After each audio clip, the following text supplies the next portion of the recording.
नमस्कार, मेटा के दुनिया में आपका स्वागत है। दोस्तों, मेटा एक शॉर्ट फॉर्म है मेटावर्स का। अब मेटा का मतलब क्या होता है? देखिए, मेटा का मतलब होता है बियॉन्ड, परे, जिसको हम कभी सोच भी नहीं सकते। मेटावर्स का मतलब होता है वर्चुअल दुनिया। वर्चुअल का मतलब होता है कंप्यूटर से बनाया गया एक अलग दुनिया, जो असल में नहीं होता पर रियल से ज़्यादा अफेक्ट करता है। जिसका एक एग्जाम्पल है पबजी। दोस्तों, हम पबजी खेलते समय हमें ये लगता है कि हम किसी शख्स के साथ खेल रहे होते हैं, पर उसे हम देख नहीं पाते, पर उससे बातें कर सकते हैं। दोस्तों, और एक एग्जाम्पल है 2005 में आई फिल्म क्रॉनिकल्स ऑफ नार्निया, जिसमें दिखाया जाता है कि 3 बच्चे एक अलमारी के थ्रू एक अलग दुनिया में चले जाते हैं और एक 2.5 घंटे का मूवी बन जाता है। बिल्कुल इसी तरह मेटावर्स हमें एक अलग दुनिया में ले जाएगा। दोस्तों, अब क्या होता है कि फेसबुक में हम ज़्यादा से ज़्यादा वीडियो चैट कर सकते हैं, पर ज़रा सोचिए कि कैसा लगेगा अगर हम उस फ्रेंड के साथ पब जा सके, पार्टी अटेंड कर सके, शॉपिंग कर सके, नाइट आउटिंग पे जा सके। दोस्तों, ये मेटावर्स आपको पूरी तरह से एडिक्टेड कर देगा, क्योंकि ये बस मोबाइल स्क्रीन में सीमित नहीं रहेगा। मैंने पहले से कहा था कि ये सोच से परे है। जितना हम सोच भी नहीं सकते, ये वहाँ तक जाके काम करता है। दोस्तों, मेटावर्स के साथ जुड़ने के लिए आपको VR हेडसेट की ज़रूरत होगी। VR का मतलब होता है वर्चुअल रियलिटी, जो रियल में नहीं होता पर रियल से ज़्यादा इफेक्ट करता है। दोस्तों, एक बात सोचिए कि मेटावर्स बस ये नहीं कि इंडिया में लॉन्च हो रहा है, बल्कि पूरी दुनिया में लॉन्च हो रहा है। तो आज की डेट में अगर वर्ल्ड पॉपुलेशन की बात करें तो 7.9 बिलियन या फिर 8 बिलियन के आसपास वर्ल्ड पॉपुलेशन है। अगर ये VR हेडसेट दुनिया के 8 बिलियन लोगों से खरीदी जाएगी तो अंदाजा लगाइए कि ये कितना फाइनेंशियली प्रॉफिट देने वाला है। मार्क जुकरबर्ग, जो कि फेसबुक के फाउंडर थे पहले, बाद में इन्होंने व्हाट्सएप के रियल फाउंडर जैन कोम और ब्रियन एक्टन, जो कि पहले याहू के एम्प्लॉय हुआ करते थे, उनसे $16 बिलियन मतलब आप सोचिए कि कितना ज़्यादा रकम। $16 बिलियन से इन्होंने व्हाट्सएप को खरीद लिया था। जबकि बस इसके 1 साल पहले जैन कोम, जो इसके फाउंडर थे, उन्होंने ऐलान किया था कि व्हाट्सएप को $1.5 बिलियन में बेचा जाएगा। मार्क जुकरबर्ग कैश 4 बिलियन और 12 बिलियन अपने फेसबुक के शेयर से व्हाट्सएप को अपना लिया था, और ये था फेसबुक का सबसे बड़ा इन्वेस्टमेंट।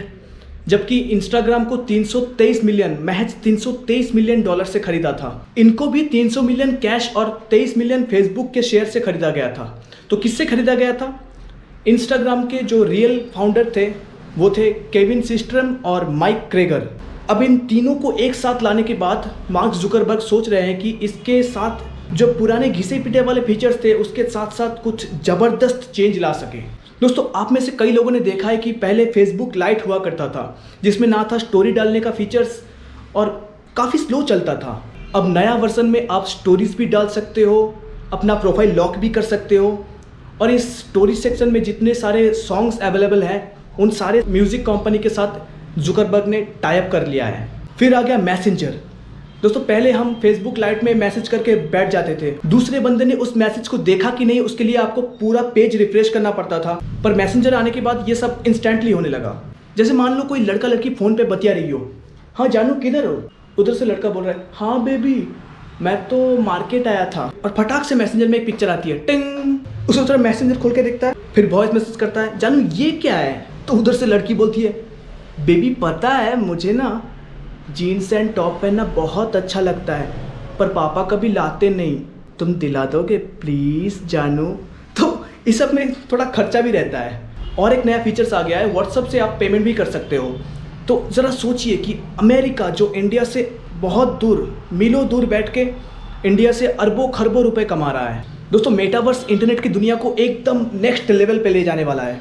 ये बस मोबाइल में सीमित नहीं रहेगा। दोस्तों, कैसा लगेगा जब आप ना कि बस मोबाइल के स्क्रीन में गेम खेलोगे, बल्कि उस स्क्रीन में एंटर कर पाओगे आप, और अपने आप को उस प्लेयर में ढूंढ पाओगे। अब जब आप गेम खेलते हो तो एक कैरेक्टर को मैनेज करना पड़ता है, पर मेटावर्स की दुनिया में आप खुद ही एक कैरेक्टर बन जाओगे। बिल्कुल ग्राफिक्स को आप महसूस कर पाओगे, जैसे पहाड़, जंगल, नदी, गुफा, everything similar to real. Only screen आपके प्रेजेंस को कन्वे नहीं कर सकता, जो करेगा मेटावर्स। इसमें आप अपने प्रोफाइल पिक्चर के जैसे एक अवतार को पाएंगे, जो कि एकदम हुबहू आप ही का चलता फिरता रोबोट होगा, और इस रोबोट को आप डिफरेंट ओकेजन में डिफरेंट कॉस्ट्यूम में चेंज कर सकते हैं, जिसको डिफरेंट क्रिएटर्स द्वारा डिजाइन किया जाएगा, और ये क्रिएटर्स एंड डेवलपर्स इसके थ्रू कुछ इनकम करेंगे। जी हाँ, टेक्निकल की दुनिया में आप अगर इतना ज़्यादा फायदा उठा रहे हो तो आपको थोड़ा अपना क्या कहते हैं उसे, तो आपको अपना पॉकेट ढीला करना पड़ेगा। ये कुछ ऐसा जैसे पबजी में हुआ करता था।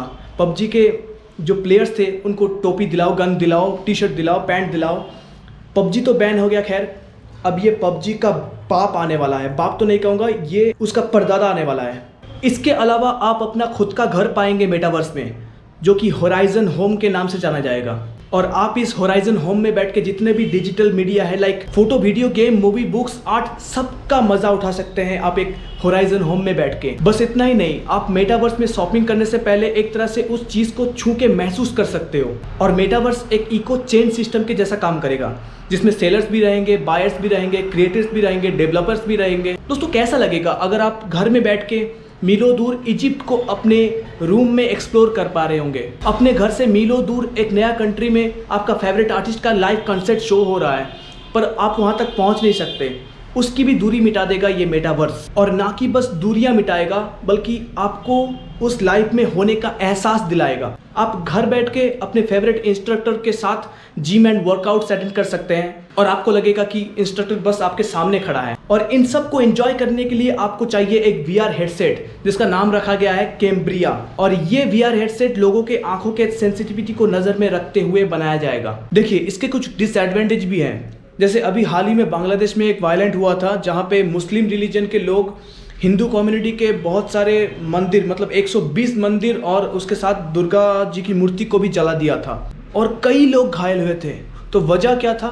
तो भाई साहब वजह फेसबुक ही था। इस इंसिडेंट के कुछ दिन पहले फेसबुक में एक पिक्चर पोस्ट हुआ था, जिसमें दिखाया गया है कि इस्लाम के होली बुक कुरान को हिंदू गॉड हनुमान जी के गोद में रखा गया था। और इस पोस्ट को जमकर शेयर किया गया ताकि लाइक, कमेंट्स एंड फॉलोअर्स बढ़े।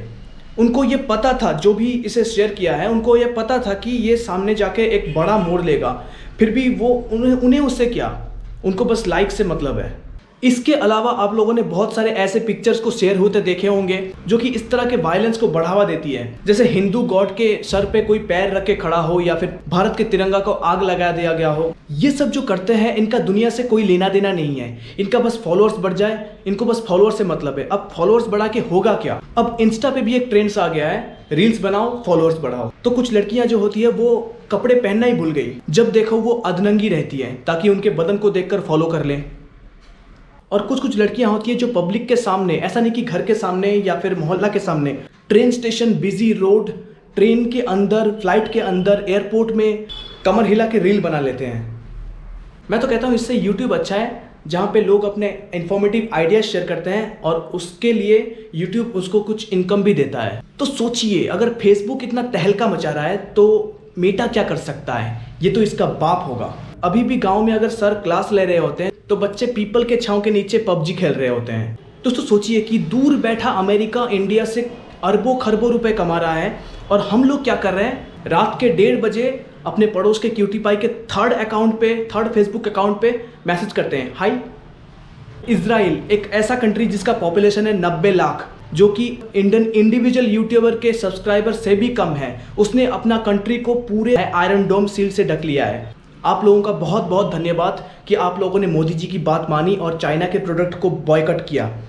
दोस्तों एक बात सोचिए कि इंडिया के पब्लिक अगर दिवाली के मौके पर 50,000 करोड़ रुपए का अगर शॉपिंग कर सकते हैं तो साल भर में कितना रुपए खर्च करते हैं। अच्छा हुआ कि बॉयकॉट कर दिया, अपना देश का पैसा अपने पास रहेगा, ना कि चाइना के पास गया, वरना वो उइघुर मुसलमानों के लिए और कड़वी लॉ निकालता। दोस्तों वीडियो काफ़ी लंबा हो गया है, बेसिकली मैं इस तरह का वीडियो नहीं बनाता, पर ये चेंजेस देख के मुझे लगा कि नहीं ये मुझे बनाना चाहिए। तो अगर आपको अच्छा लगे तो लाइक मत कीजिए, शेयर कीजिए ताकि और लोग इसे समझ पाएँ। और आप चाहो तो मुझे सोशल मीडिया प्लेटफॉर्म पे फॉलो भी कर सकते हो।